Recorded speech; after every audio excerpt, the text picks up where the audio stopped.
Tak dostlar, Ürgenç Hanka yolu, Hanka gireöveriş yeri. Yurttursa yolun ortasında Karama karşıga çıkmaslık için alakada koyup tuttular. Tak, keyingi meselemiz asası yine bu çizik meselesi. Çizik meselesini bilesizler.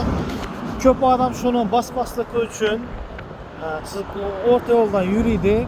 Bu çizik bassazda cerime gelmedi. Bu çizikle orta değinmez. Bu çizik yolunu çetine bildiriş maksatında koyulgan. Her yer her xil razmerde bolgan üçün şunu bir xil çıksın dep şunu çizilgan eken.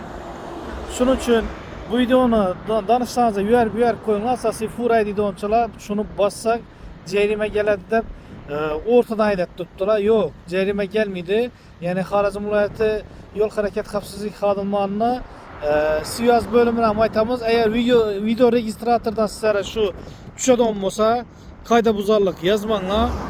Yazılmaydan deb özleri aytib turibdi. Bu chizikni bosib haydashlaringiz mumkin. Bu Ürgenç Hanka yolunda başka yerde görmedim ben. Şunun için bemalol bosib harakatlanishlaringiz mumkin. Avtobus bosib kelayotir.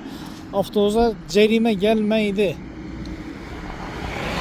Shunday etib harakatlansangiz bo'ladi. O'rta yo'lni band etib